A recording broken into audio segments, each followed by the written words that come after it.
Lebanon Memorial in the morning, followed by an appearance at the New York Yankees game at Yankee Stadium in the Bronx on Thursday evening. Next week, as you all know, the President and the First Lady will depart for their historic state visit to the United Kingdom on Tuesday, and they return to Washington on Thursday. Today, I would like to address the tragedy that has not received nearly enough media attention, the brutal murder of Irina Zarutska. Here are the facts that many outlets have shamefully and intentionally failed to report until President Trump drew attention to it. On August 22nd, Irina Zarutska was stabbed to death on the rail system in Charlotte, North Carolina by a savage career criminal. This is a public transportation system that many in the area use every single day to go to school and work. Irina was on the train that night traveling home from her job at a pizzeria, still in uniform from her shift. This beautiful, innocent 23-year-old young woman was a Ukrainian refugee who had recently fled her country for a chance at a safer life and a promising new beginning here in the United States of America. But tragically, a public transportation system in a major American city was more dangerous than the active war zone that she left. The President and the entire White House are praying for her family and friends during this unimaginably difficult time. But while we extend our thoughts and prayers, we must also seek justice for this crime and call attention to this heinous incident. Surveillance video of the killing was finally released to the public this past Friday. It shows the alleged killer, DeCarlos Brown Jr., pull out a knife, get up from his seat behind Irina, and prepare to thrust a blade into her neck before the released footage gets cut. This is pure evil on full display. The most enraging and unacceptable part of this story is that her death was entirely preventable. DeCarlos Brown never should have been on that train that night. In fact, he should have been behind bars. DeCarlos Brown has been charged with crimes no fewer than 14 times, dating back to 2011, including for armed robbery, felony larceny, breaking and entering, and shoplifting. Brown had previously served 5 years in prison for a robbery with a deadly weapon charge, and he had also forfeited bonds 3 different times, twice in 2014 and once in 2023. Despite all of this past documented criminal history, when Brown was arrested yet again in January of this past year, a Democrat judge, who I will add was a strong supporter of former Vice President Kamala Harris, released this insane criminal once again without requiring him to pay any bail. He simply had to sign a written promise to return for his court hearing. Think about how crazy it is to ask a career criminal, someone who by definition repeatedly breaks the law, to just sign a written promise and come back again another day. This is madness. This monster should have been locked up, and Irina should still be alive. But Democrat politicians, liberal judges, and weak prosecutors would rather virtue signal than lock up criminals and protect their communities. And perhaps most shamefully of all, the majority of the media, many outlets in this room, decided that her murder was not worth reporting on originally because it does not fit a preferred narrative. Many of the journalists in this room spilled plenty of ink trying to smear Daniel Penny for defending a subway car from a deranged lunatic in New York City, but none of those same reporters lift a finger to write stories about an actual murderer. Here's the truth that every American must know. Too many innocent people across the country continue to pay the price of the failed experiment known as cashless bail that has been championed by the Democrat Party for years. All the way back in 2020, North Carolina's then Democrat Governor Roy Cooper established a so-called task force for racial equity and criminal justice. Sounds nice, but it's not. That task force was co-authored by then Attorney General and current Democrat Governor Josh Stein. It recommended, quote, reimagining public safety to, quote, promote diversion and other alternatives to arrest. It also advised to de-emphasize some felony crimes, prioritize, quote, restorative justice, and eliminate cash bail. Democrats in North Carolina and nationwide are consumed with pushing a woke, soft-on-crime agenda, no matter how many innocent Americans suffer as a result. Instead of aggressively prosecuting and locking up violent criminals, the Democrat-backed cashless bail approach lets these criminals roam free in our country to offend again and again. These reckless policies have turned too many many of American cities into hunting grounds for career criminals who mock our justice system, drain law enforcement resources, and wreak havoc on law-abiding citizens. Enough is enough, and that is why President Trump is doing everything in his power by taking action to undo these absurd policies. The president recently signed a powerful executive order directing the AG to submit a list of states and local jurisdictions with cashless bail policies so that the Trump administration may identify federal funds that are being provided to these states and can potentially be suspended or terminated. President Trump firmly believes that to maintain order in public safety, we must incarcerate individuals whose pending criminal charges or criminal history demonstrate a clear, ongoing risk to civil society. This is a common sense and sensible approach that the vast majority of Americans agree with, and it's time for the Democrat Party to get on board with what is right. When these criminals are caught, they must be prosecuted to the fullest extent of the law and be sent to prison, where they can no longer terrorize our streets. This is the mandate the American people delivered to President Trump, and it's a mandate he intends to fulfill. Staying on the topic of public safety, new preliminary data released today by Customs and Border Protection in August shows that President Trump has delivered the most secure border in American history. For the fourth straight month, 0 illegal aliens were released into the United States by CBP. Nationwide encounters are down 93% below the peak of the Biden administration. Border Patrol apprehensions on the southwest border in the entire month of August were less than what was apprehended in 4 days in August 2024 under the Biden administration. President Trump has ended disastrous Biden illegal alien invasion, and he sealed our border in record time, keeping this central promise he made to the American public. With that, I will take your questions. Here in our new media seat today, we have Michael Schellenberger, who is the founder of Public News with nearly 2 million readers and subscribers. Michael, thank you for being here today. Thank you. And why don't you kick us off? Sure. Thank you for making space for new media. Nice to meet all of you. It's great to be here. I want to see if you could give some insight into whether the president is considering additional measures against Europe and Brazil, not just for censorship, but also for preventing political candidates from actually competing in elections. We've now seen in Romania, France, and now Germany with Joachim Paul, efforts to basically just prevent candidates from being able to compete in elections. The president has shown some concern around President Bolsonaro, who's being prevented from running. All of this is coming in the context of increased censorship of online platforms, of American platforms, and efforts to censor Americans. I'm personally being investigated under criminal investigation with my Brazilian colleagues for publishing the Twitter Files Brazil. We're very grateful that the president has imposed Magnitsky sanctions on the judge. Is the president considering additional actions, given that it appears that they're going to end up with a conviction against President Bolsonaro, preventing him from running? Is he considering doing anything about this crackdown in Europe? I mean, it's shocking to see Joachim Paul, this mayoral candidate in Germany, the criminal indictment against him cites him, quote, saying that he loves the Lord of the Rings as reason why he's an extremist and shouldn't be able to run. So I just wonder if you could speak to that. And again, I'm grateful to be here. Nice to meet you all, and I'm grateful for what the Trump administration has done to push for free speech abroad. Well, thanks for being here, Michael. We appreciate it. Freedom of speech is arguably the most important issue of our time. It is enshrined in our Constitution, and the president believes in it strongly.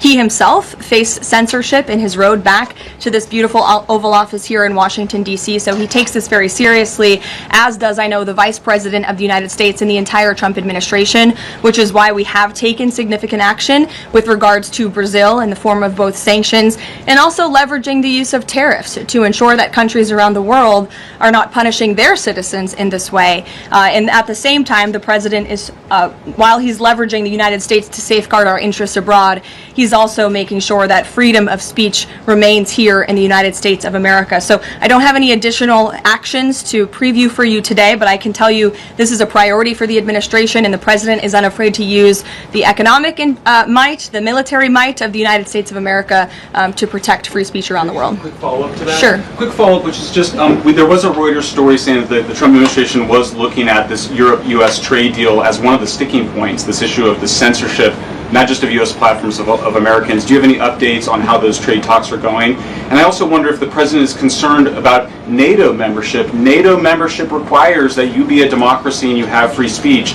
Is it possible that some of these actions that we've seen in Romania, France, and Germany would disqualify those countries from being in NATO after this? I have not heard the president discuss NATO membership in regards to this issue in particular, but I have heard him discuss the issue of free speech and the importance of free speech with foreign leaders around the world, including the Prime Minister of the United Kingdom. When we were in Scotland, the president brought this up and how important it is for the Prime Minister to protect free speech in the UK and in various conversations with other world leaders. So he brings it up, and I think the entire world knows that this is a priority for the President of the United States. Gabe. Thank you, Caroline. Regarding the Israeli strike in Doha, how much time or how much of a heads up did the U.S. get, and does the president support the strike? Sure. Well, I have a statement to read for all of you with respect to the Israeli strike in Doha, and here it is. This morning, the Trump administration was notified by the United States military that as Israel was attacking Hamas, which very unfortunately was located in a section of Doha, the capital of Qatar. Unilaterally bombing inside Qatar, a sovereign nation and close ally of the United States that is working very hard and bravely taking risks with us to broker peace, does not advance Israel or America's goals. However, eliminating Hamas, who have profited off the misery of those living in Gaza, is a worthy goal. President Trump immediately directed Special Envoy Witkoff to inform the Qataris of the impending attack, which he did.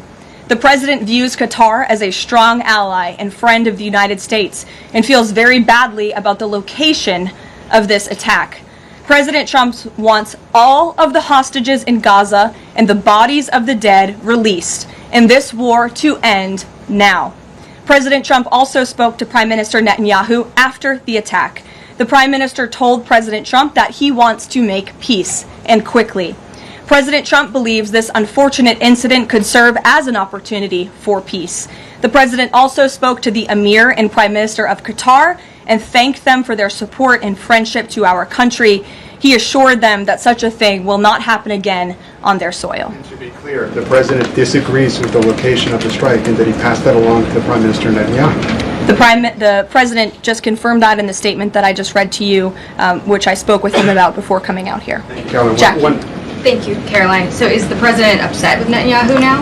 The president made his thoughts and concerns about this very clear, and he spoke again both to Prime Minister Netanyahu and also the Emir and the Prime Minister of Qatar after this attack. And the president has always made it very clear that he wants peace in the Middle East, just like he sought that and accomplished that in his first term. He expects all of our allies and friends in the region, that includes both Qatar and Israel, to seek peace as well. And he wants to see that happen, and he's working with all of our allies in the region to get that done. Are there any consequences, so to speak, for Netanyahu doing this, as it sounds, against the president's wishes, or at least his belief that it was appropriate? Is there going to be any directive from the president to Netanyahu in terms of what's allowed in the future? And also, is there any concern this could jeopardize the Abraham Accords? Look, that's a decision only the president can make. With respect to your first question, to answer your second question, as you heard from the president, he said he believes that this can serve as an opportunity for peace, and he's still actively and aggressively pursuing it with all of our allies and partners in the region. Jennifer. Just to follow up on that, Caroline, are you able to say how often the president spoke to the Prime Minister of Israel before this? Because that's one question. And then what did he mean on Sunday when he posted, "I've given my last warning to Hamas," etc.? He wasn't talking about this strike on Doha? No, he was not. As I told you, the Trump administration was notified by the United States military that Israel was attacking Hamas, and the president spoke to the Prime Minister after the attack, as well as, again, the Emir and the Prime Minister of Qatar. And I know Secretary Rubio and Special Envoy Witkoff were present for that call with the Qataris as well. Reagan. Thanks, Caroline. I have two questions for you on crime crackdown. Sure. Democrats have tried to argue that red states have higher crime rates while overlooking problems of high crime in blue cities. I'm wondering if the president would consider working with red state governors to fix high crime in blue cities like in Memphis, Tennessee.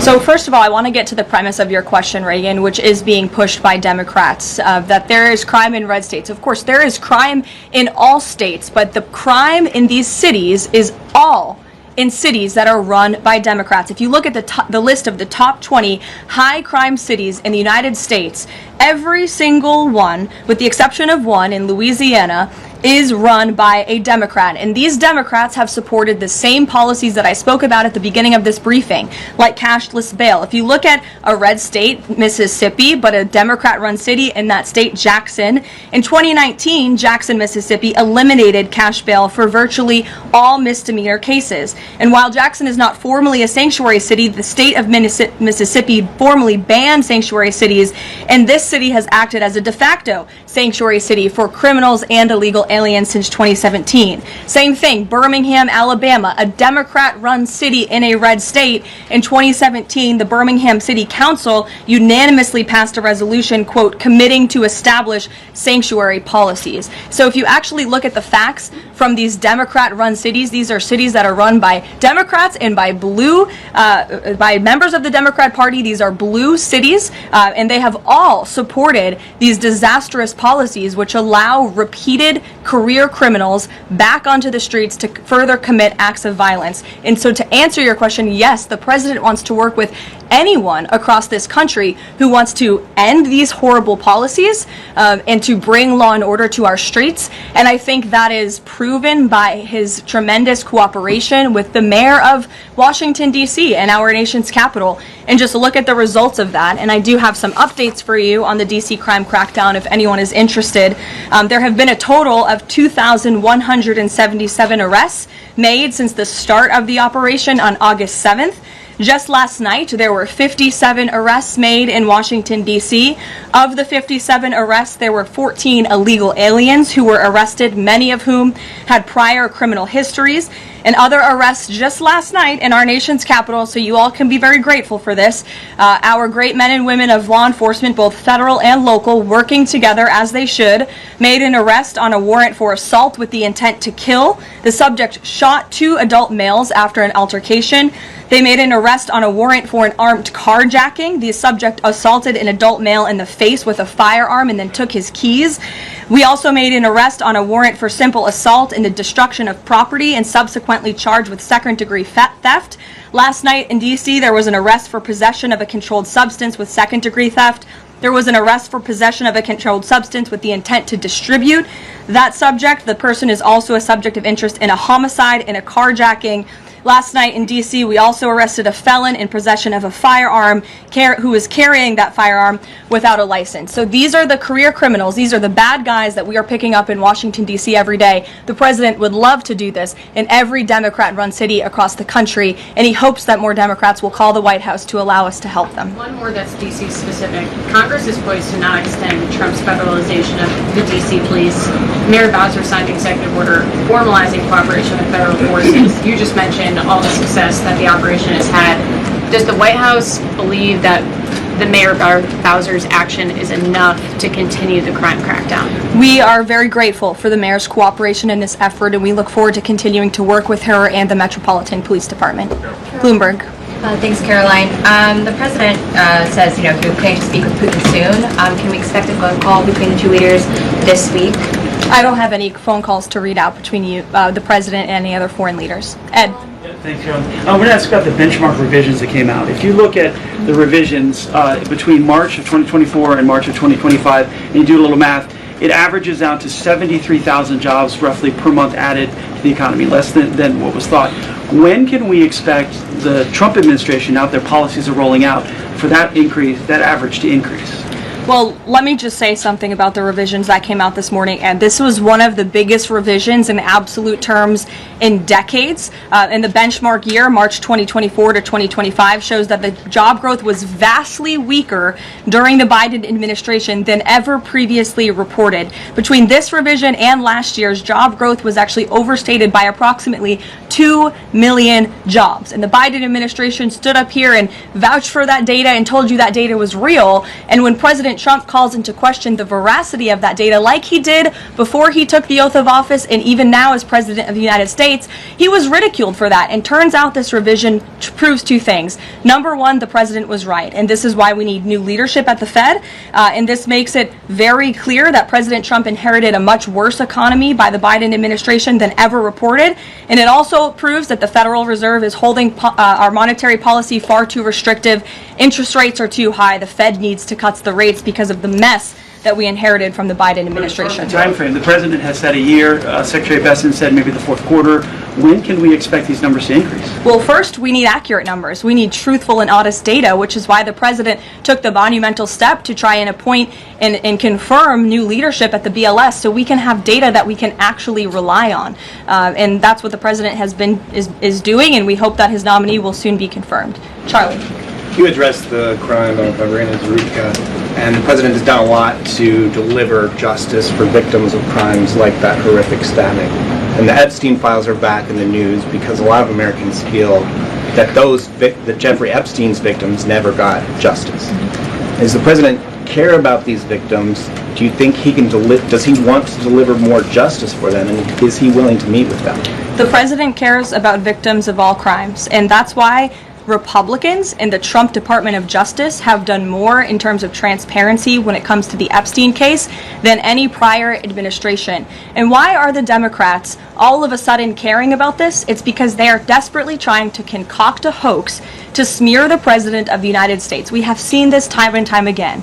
Ro Khanna and all of these other Democrats, they could have cared about those victims 4 years ago when Joe Biden was in office. They could have pushed for transparency then. Unfortunately, the Democrats are using victims as political pawns to try to smear and to push a hoax against the President of the United States. And I will get you numbers on the amount of child predators that this administration and this FBI and this Department of Justice have locked up under President Trump's leadership. We have done more than any president to protect victims of crime, especially disgusting, heinous sexual crimes, and that includes the deportation of illegal aliens who are perpetrating these crimes against innocent victims in our country right now today, and that remains a top priority for this administration. Does the president, will he meet with the victims? On the Doha strikes, did the president speak with Netanyahu before they were carried out? Did he urge him to not go through with it, or did they only speak afterwards? Again, I read you a statement. The Trump administration was notified by the United States military that Israel was attacking Hamas.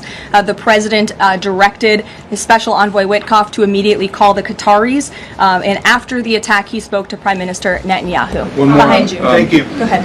About the Epstein case, would the White House support a professional handwriting expert review of the document released yesterday to prove that it's not the president's signature? Sure, we would support that. And in fact, I have already seen many forensic analysts of signatures coming out. I believe it was the Daily Signal that published a piece with 3 separate signature analysts who said that this absolutely was not the president's authentic signature. And we have maintained that position all along. The president did not write this letter. He did not sign this letter. And that's why the president's external legal team is aggressively pursuing litigation against the Wall Street Journal, and they will continue to. Christian.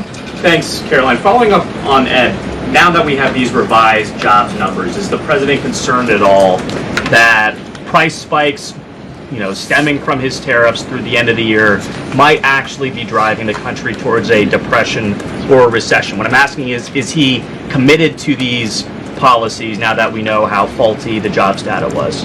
The president is committed to his policies because his policies are working, Christian. And there have been a lot of people fear-mongering about inflation in this room, but it just has not come to fruition. On a monthly basis, CPI inflation has now come in at or below the market's expectation for 6 consecutive months, every month that President Trump has been in office. Overall, inflation has run at a 1.9% average pace in the president's first 6 months in office. I would have told all of you that in January, you would not have believed me, but those are the facts and those are the numbers. And we also see many other positive signs in economic indicators like real GDP. In the second quarter, it was revised up to 3.3%. That beat the market's expectation.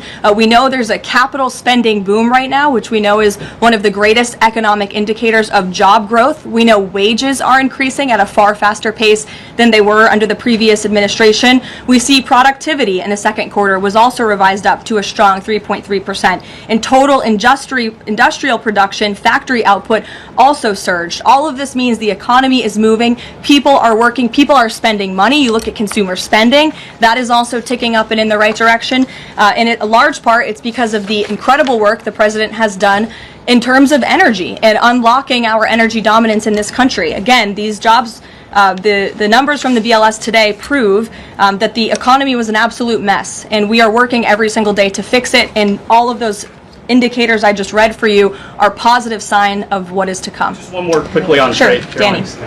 I just wanted to get a bit of clarity on the sequence of events for the Doha attack and the notification. You said that the U.S. military notified, if I got it right, the Trump administration was notified by the U.S. military. That's right. Was the U.S. military notified by the Israeli military, or did the U.S. military detect an incoming Israeli attack on Qatar? The U.S. military notified the White House and the President of the United States. That's all I have to share for you on that, Danny. Thank you. Jeff. Also following up, you said that the president assured the leaders in Qatar that this would never happen again. Did he say that to the Prime Minister of Israel, and did Prime Minister Netanyahu agree to that? The president told that to the emir and the prime minister of Qatar, and the president also overstressed the importance of peace in the region in his conversation with Prime Minister Netanyahu as well. And Prime Minister Netanyahu told President Trump he wants peace and he wants it quickly. That's what the president expects to happen. The president is very clear in the statement that he just had me read, and you will all see it out on True Social very shortly, I am sure. The whole world will see it. He wants all of the hostages released out of Gaza, and he wants this war to end. Those are two clear directives that the president is making very clear for the entire world to understand. Mary. But Qatar obviously has been helping to negotiate these ceasefire talks. Does the president think that Israel is undermining negotiations by striking Qatar? Is he concerned that Qatar's no longer going to want to play that intermediary role? I think the president addressed that in the statement. I can read the whole thing for you again. I think it's very thorough because the president wanted to address all of your questions. We wrote, unilaterally bombing inside Qatar, a sovereign nation and close ally of the United States that is working very hard and bravely taking risks with us to broker peace, does not advance Israel or America's goals. However, eliminating Hamas, who have profited off the misery of those living in Gaza, is a worthy goal. So he answered that question And to be himself. clear, you can't say that Israel informed the U.S. What I can tell you is the United States military informed the Trump administration. Ouija. Thank you. A quick follow on that. Can you tell us when the U.S. military was notified, given that the largest U.S. military base is in Doha? And then I have a question on D.C. crime. This morning, just before the attack, as I said earlier as well. Okay, thank you. And yesterday, the president spoke about D.C. crime and talked about how there was virtually none. And then he expressed frustration about things that take place in the home they call crime. He said, they'll do anything they can to find something. If a man has a little fight with the wife, they say this is crime.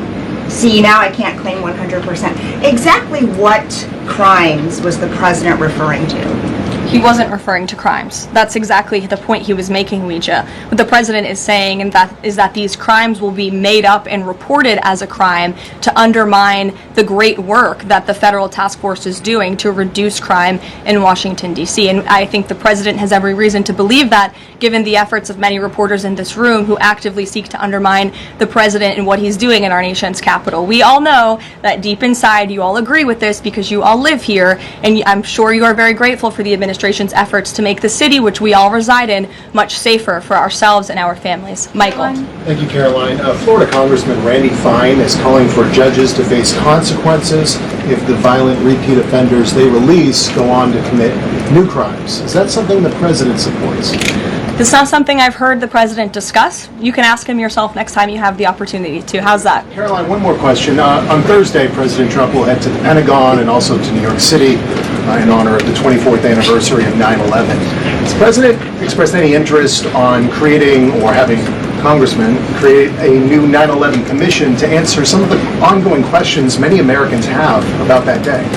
I, again, have not heard the president discuss that. You're welcome to ask him yourself, but I do know he very much looks forward to going to both the Pentagon and the Yankees game in New York City on Thursday to commemorate the 24th anniversary. As you know, the president is a New Yorker at heart. He loves the city very much. It is his home, and you'll hear more about that on Thursday when the president speaks on this himself. Kelly. Caroline, thank you. I wanted to ask you a question about the president speaking yesterday before the Religious Liberty Commission. As you know, he's created the White House Faith Office, the Task Force on Anti-Christian Bias, and yesterday he talked about the importance of the Bible in America and the importance of prayer in America. Some people have criticized him for that in stating that he's espousing Christian nationalism. Yet the president has called on the American people to band together in praying for this nation for people of all faiths. How important is that to the Trump administration, and are there guidelines for implementing that? Well, last time I checked, it's not just Christians who pray, it's people of all faith who pray, and that's what the president wants to protect, the religious freedom for Americans of all faith. And he spoke about that yesterday, and that's why he was very proud and excited to announce this new initiative, Pray America, encouraging all Americans to pray for our country in the goodness of our country leading up to America's 250th birthday next year. Why don't we take some from the sides? Elizabeth, go ahead. Thank you, Caroline. I have two questions. Sure. First, on prayer again. Is the Trump administration looking for the forthcoming prayer guidelines to challenge existing court precedent on the right to pray in public schools? Well, the president spoke about that yesterday, and some of the changes we are making to ensure that the religious liberties of America's students and our youth are respected in public schools. In fact, he had a young student and invited him on stage to share his story about how when this young boy spoke about biological and biblical truth in his classroom, he faced consequences for that, and how Americans of faith should not be facing consequences for expressing their religious freedom and their religious views. Not in any public school in America should that be happening. You heard the president talk about that yesterday. Sure. Caroline, thank you so much. Regarding Israel attacking Doha, beside a phone call, what was President Trump's involvement in the attack, if any? Look, I don't have anything more to read out for you on this other than the very lengthy and thorough statement that I have shared repeatedly now. Sure. Go ahead. Thank you. After the Supreme Court ruling yesterday on the ICE raids in Los Angeles, some, particularly non-white U.S. citizens, are saying that they're going to begin carrying their U.S. passports with them at all times. What is the White House's response to Americans who are concerned about being swept up, as others have been already, in these enforcement actions? They should not be concerned, because this administration is focused on the detention and deportation of illegal alien criminals who broke our nation's immigration laws. And the Supreme Court upheld the Trump administration's right to stop individuals in Los Angeles to briefly question them regarding their legal status, because the law allows this, and this has been the practice of the federal government for decades. And the Immigration and Nationality Act states that immigration officers can briefly stop an individual to question them about their immigration status if the officer has reasonable suspicion that the individual is illegally present in the United States. And reasonable suspicion is not just based on race, it's based on a totality of the circumstances to review. And I will tell you, I spoke to our border czar about this morning, when ICE goes out to conduct a targeted operation to deport illegal criminals from our community, they are doing so with intelligence, they are doing so with law enforcement sources, they are doing so in most cases with the backing of local law enforcement who know exactly where these illegal alien criminals and drug traffickers and drug dealers are hiding in plain sight in American communities. And the men and women of ICE are doing everything they can to not only follow the law, but to enforce the law. And it's about time that has happened, because we had 4 years of an administration who completely ignored and evaded our nation's very clear immigration laws, and the Supreme Court has reaffirmed that. Follow up on immigration. Thanks, Caroline. One of the other documents released by the House Oversight Committee contained a photo of Jeffrey Epstein holding an oversized check that was made out to him in the check from the president for $22,000 for a fully depreciated woman. I wondered if the president has any recollection of that, or what you guys make of that photo that was included in those documents. Did you see the signature on that check? It is not Donald Trump's signature. It is absolutely not. The president did not sign that check. But does he recognize the woman? Caroline, Thank you, No. Caroline. on the New York City election, Caroline. is he Well, I'll considering? take both of you. Go ahead. So, first, is the president considering offering Mayor Eric Adams a job? If so, why? And does he think Curtis Lee was a serious candidate for New York City mayor? Look, the president has made it quite clear he wants this race to move forward in New York City. He does not want a communist to be running New York City, but as for weighing in on other individual candidates, I'll leave that to the president to do himself. Caroline, and then following up on Reagan's question, many of these highest crime cities in America, they're led by black mayors, including the three that you mentioned, Jackson, Memphis, Birmingham. So given that, what's your response to criticism from the left that Trump is targeting black mayors? Isn't he just trying to protect black people? The president is trying to protect all Americans from crime, and he wants to make all of our cities in America safe. And the fact is, the most dangerous cities in America are run by Democrats, overwhelmingly. And according to the FBI crime statistics, 19 of the top 20 cities with the highest murder rate are run by Democrats. And these high-crime, Democrat-run cities are driving up the crime stats in otherwise safe red states. So, of course, he wants to address this problem. He's made that quite clear. Mike Johnson, he came out and said that the president was an FBI informant. Do you know what he meant by that, if it's not true? I can affirm that is not true. I think the speaker was referring to the fact that President Trump kicked Jeffrey Epstein out of his Mar-a-Lago property for reasons the president has already discussed. John. Oh, thank you, Caroline. First of all, as a Washington, D.C. resident with my family, I just want to thank the administration for revitalizing safety here in the last 3 weeks. It's been stunning. Well, I want to go to Virginia. All of a sudden, out of the blue, Winsome Sears has closed the gap on Abigail Spanberger. Got 4 issues. Coerced abortions in Fairfax County without telling mom or dad, no parents, girls going in boys' bathrooms on film, right? 2 of the young fellows get suspended for complaining about it. Virginia Beach man, an innocent man, is now died in a car crash by a drunk illegal going on the other side of the road. And now you got Spanberger's got these racist signs. When are we going to get the president to make an official endorsement of Winsome Sears and maybe come and campaign in Southwest Virginia? Well, as you know, I'm very limited in what I can talk about when it comes to political endorsements in future elections from this government podium. But all of the issues that you just mentioned I know are very important to the president, and it's quite common sense. It's the foundation of the Republican Party, and it's what sent this president back to the Oval Office. We want to keep men out of women's sports and bathrooms. We want criminals to be locked up. The president wants to see law and order in every state across the country. But as for political endorsements, I'll leave that to him and his political advisors to make those. Sure. Haley. Thanks, Caroline.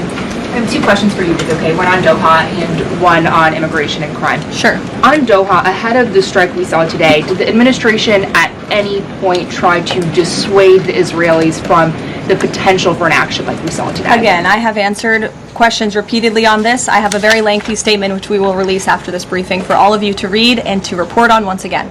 Okay, and then on a case in Maryland, the killing of Dakara Thompson, there are reports that the suspect arrested for her murder was in the country illegally and arrested and released for driving under the influence both in 2022 and in April of this year by U.S. Park Police. Is the administration looking into what process allowed this to take place? Yes, we absolutely are. As soon as we saw this case, we ensured that the Department of Homeland Security and the Department of Justice were on it, and I can assure you that they are. This is another heinous act of violence against someone who should have never been in our country illegally in the first place, and that's exactly why the deportation of illegal criminals from our country is a top priority for this administration, and it's something that is happening every single day. And I would encourage all of you to continue to report on the very violent illegal alien criminals that we are deporting daily from American communities across the country. We will never understand how many lives have been saved by these efforts, or how many lives would have been lost if not for this president and the administration's policy to deport illegal criminal aliens. Harris. Thanks, Caroline. Follow up on Charlie's question. Would the president meet with the Jeffrey Epstein victims? I don't have any meetings for you to read out on that. Caroline. Go ahead. Thanks, Caroline. Is the Trump administration considering a ban on transgender Americans owning guns? Is that something the president would support, even as we've seen some gun groups oppose the idea of it? I saw reporting on this. I understand there were very preliminary, low-level discussions about this at the Department of Justice, and then sometimes those discussions are reported as fact. I'm not tracking any potential actions on this front, and I'll let the president weigh in on that. It's a policy decision, and it's far too early or would be premature, inappropriate for me to weigh in on it at this point in time. Behind you. Go ahead. After the immigration raid at the plant in Georgia on Friday, the president said over the weekend that he's open to some kind of changes in perhaps rules or visa rules or law that would prevent something like that happening in the future for skilled workers to train American workers. That's right. Can you confirm that? And that the administration supports those changes, and what exactly would that look like? Well, the president said it himself in a statement that he put out on Sunday night, where he is very grateful for foreign companies from around the world and the investments that they are making right here in the United States of America. And he understands that these companies want to bring their highly skilled and trained workers with them, especially when they're creating very niche products like chips, or in this case in Georgia, like batteries. But the president also expects these foreign companies to hire American workers, and for these foreign workers and American workers to work together to train and to teach one another. And so he expects these foreign companies to hire American labor. We want Americans to have these jobs. Americans need these jobs, but he also understands the need for these companies to bring over their workers who already have these skills. So I think it's a very light on what those changes might be? I think it's a very nuanced and responsible and sensible approach for the president to take, and I know that the Department of Homeland Security and the Department of Commerce are working on this matter together. I would defer you to them for any further action on this front. Caroline, thank you. I want to follow up on something you said. You said the Epstein documents are a hoax that Democrats are perpetrating against the president. You said he didn't sign that check, that he didn't sign the birthday card that he allegedly signed. So what is the theory, since these documents came from the Epstein estate?